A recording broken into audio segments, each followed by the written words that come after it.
to no benefit from adding resources to business as usual. Okay, and what this means is that we found no evidence to support that provisions of textbooks or upgradation of libraries actually increased test scores or reduced dropouts. So this actually had no impact. Now, technology is something that everybody's talking about technology right now, and especially at a time like this in COVID-19.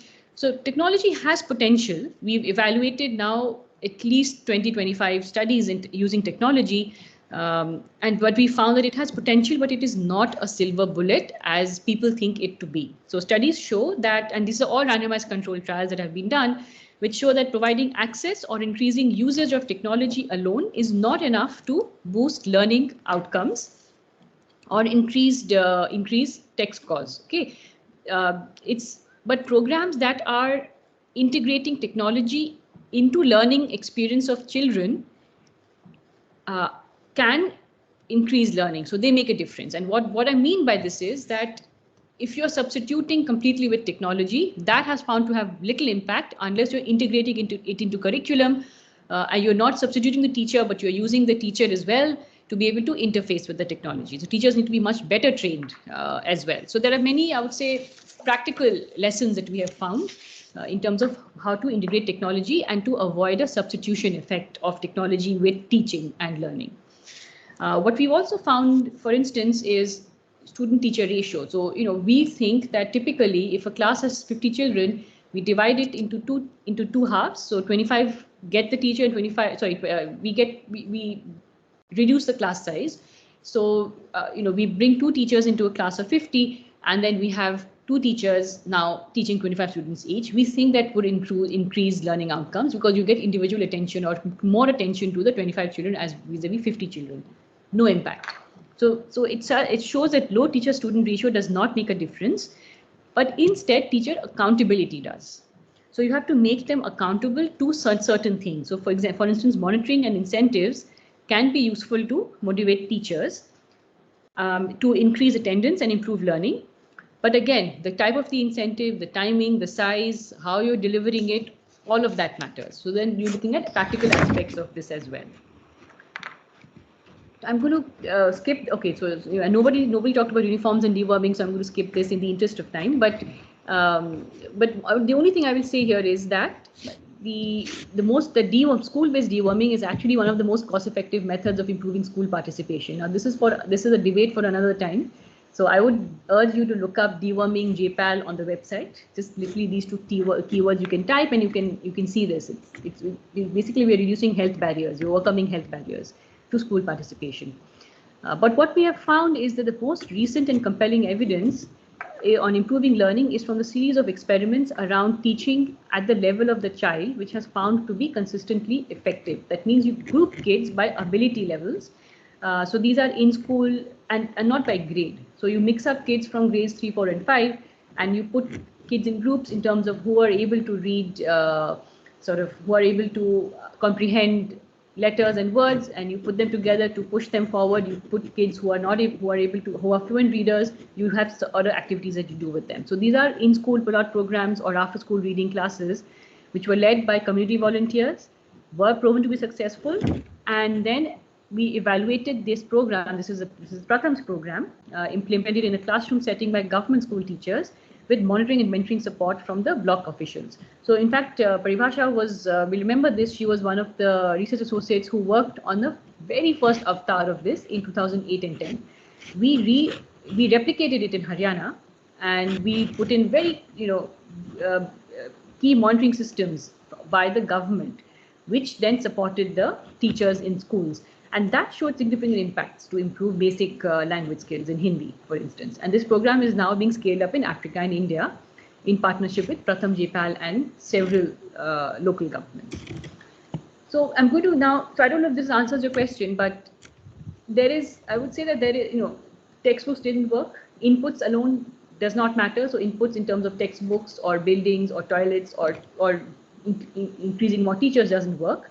Technology has potential but needs to be integrated much better. So we have a lot of good results in terms of how the practical aspects of using technology based on our research, and then teacher accountability does.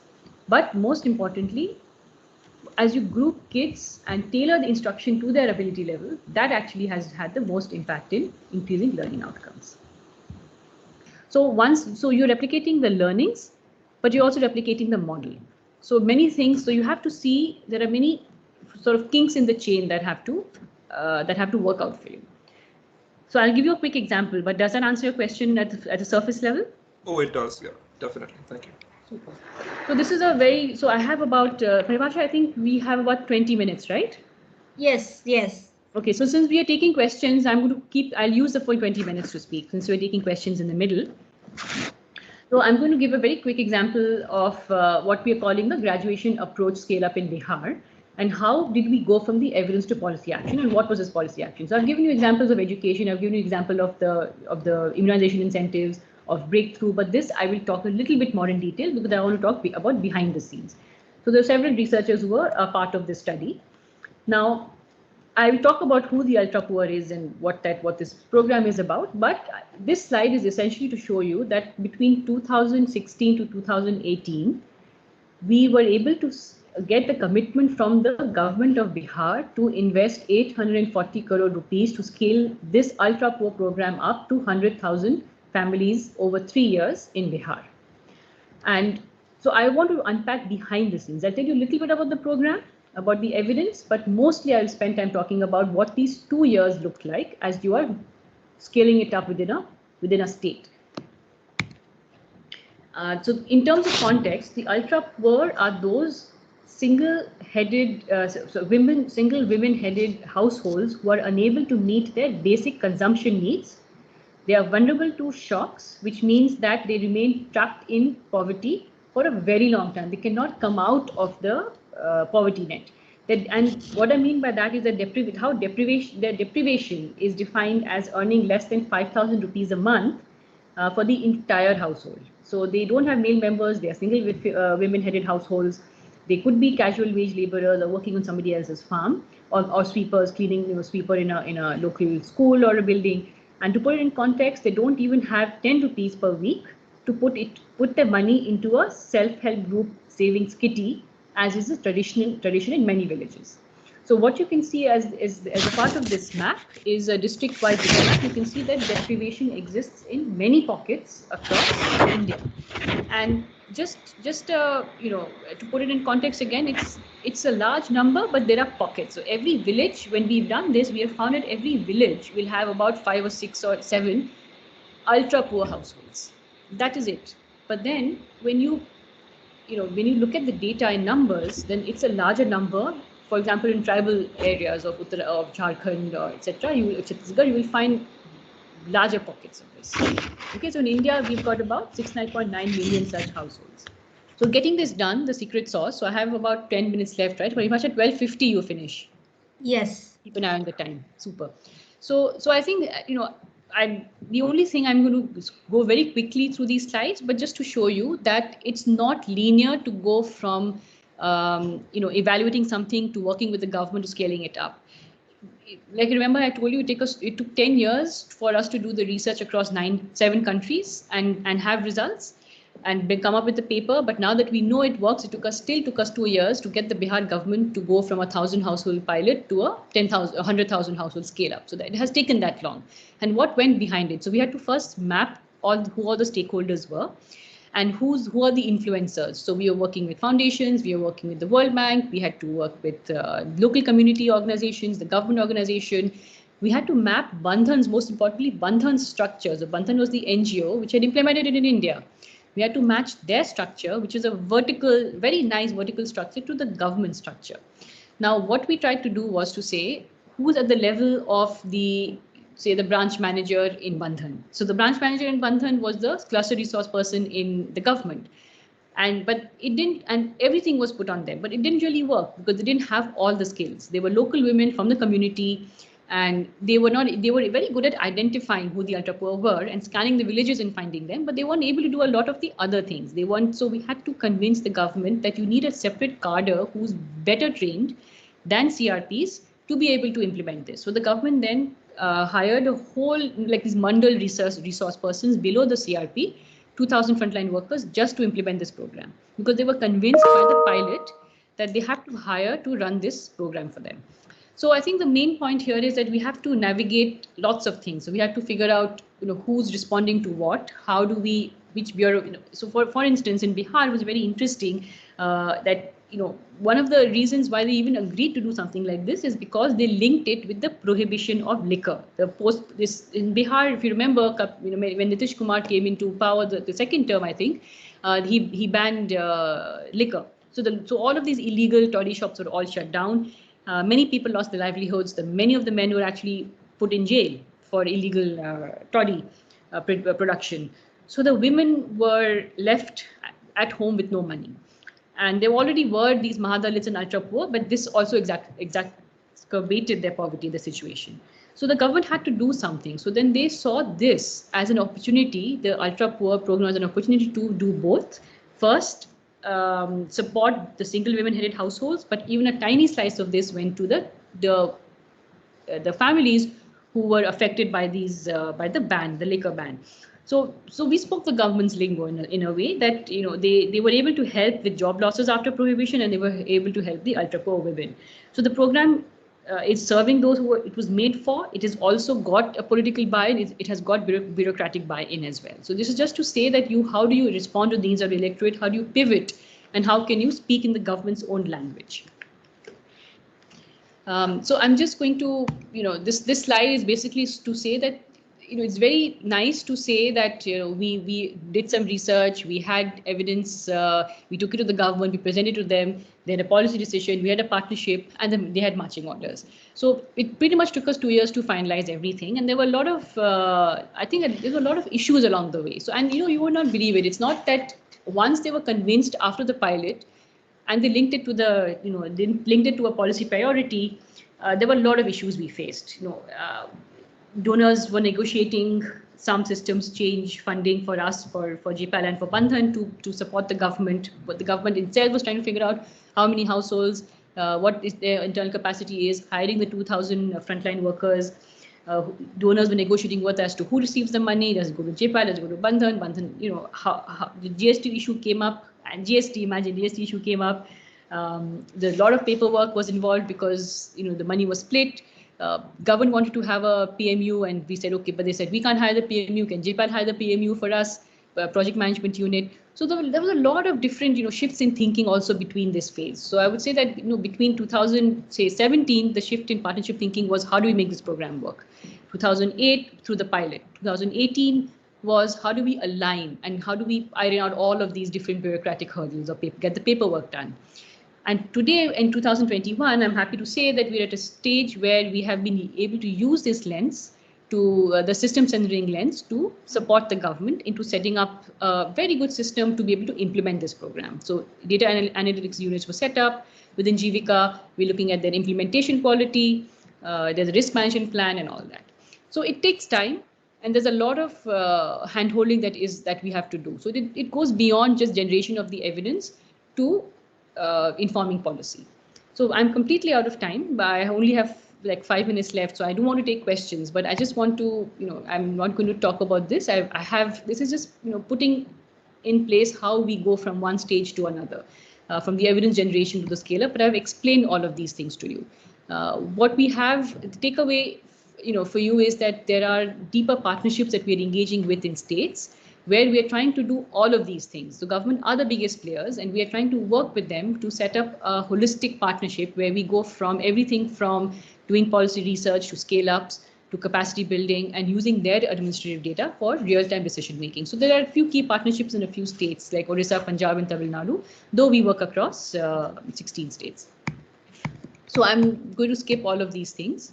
And I think, Bharsha, I don't need to talk about JPAL. I think there's, I would say that we, this is just a map of India in terms of, it shows you what our reach is. But I'm happy to stop here and take any questions. Okay, if you have any questions, please ask. Yes, I can see Aryan. Yes, Aryan, go ahead. Ma'am, I have a question about sometimes the policy and programs got failed. So what does the government take steps? What are the steps does government take? Steps the government takes to implement something, is it? No, ma'am. After the failure of any policy or program. After the failure.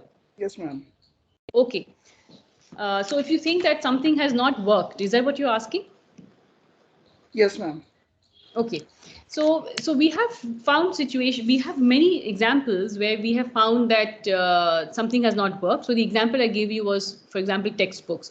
I can give you another examples, a very useful example from Karnataka, where we evaluated whether biometric attendance improves the attendance of nurses and doctors. You would think it does, but it actually didn't. And it's a very interesting and long story as to why it didn't work.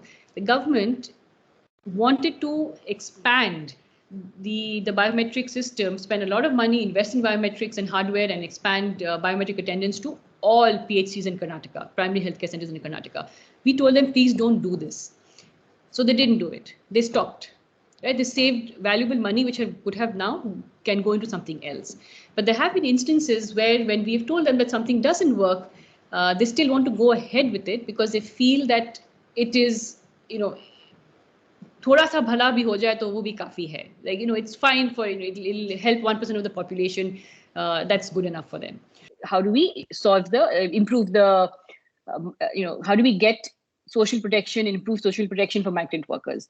They wanted to look at digitization and use it for policy decisions, which was going to be sort of statewide. And now, in fact, we have managed to give them a digital policy for the state of Punjab.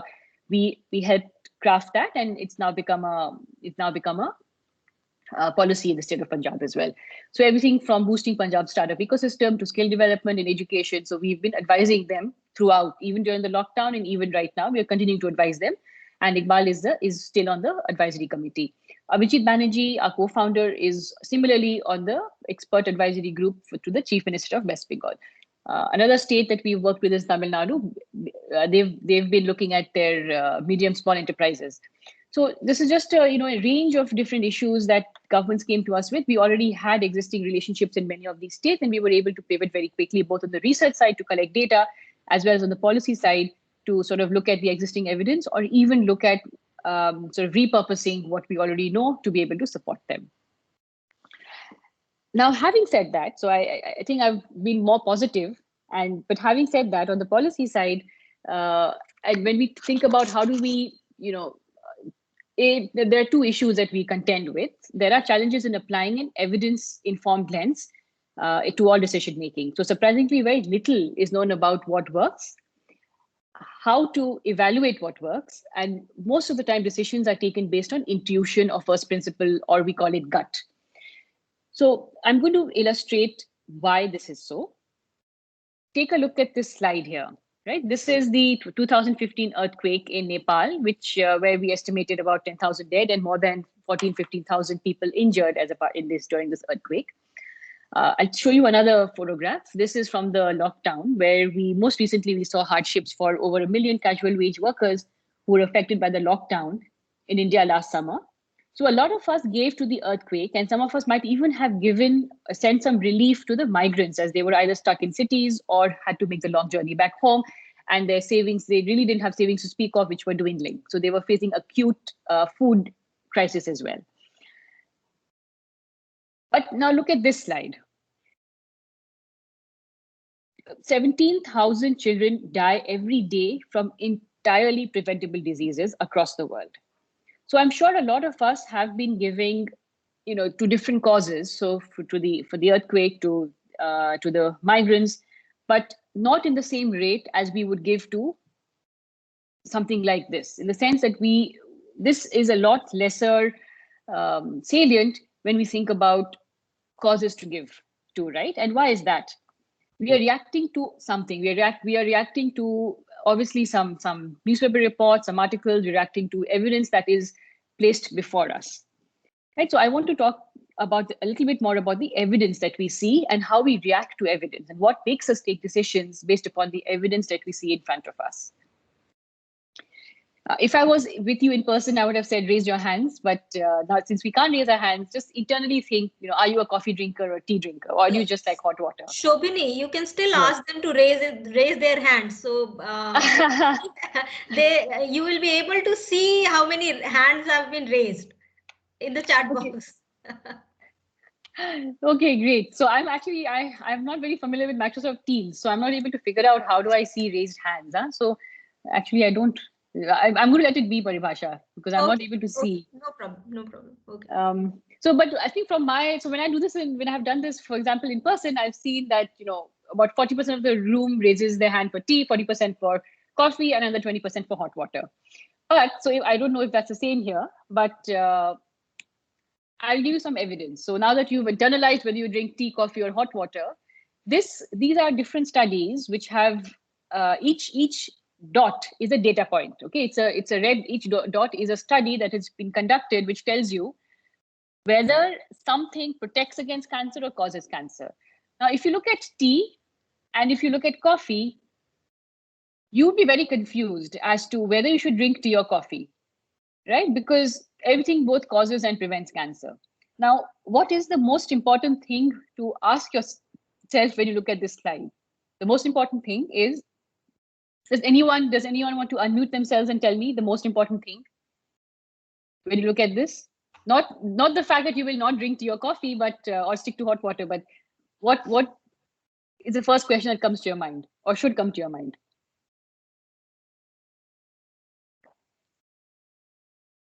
Does anyone want to unmute and speak?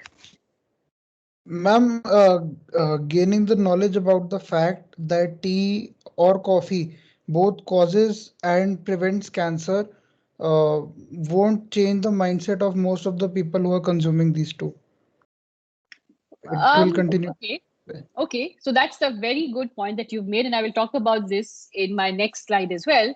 But one thing, so I will speak from an economist lens. The first question that comes to my mind actually is, what is this data point? What is the study? What was the sample size? Was it one person? Was it 5 people? Was it 5,000 people?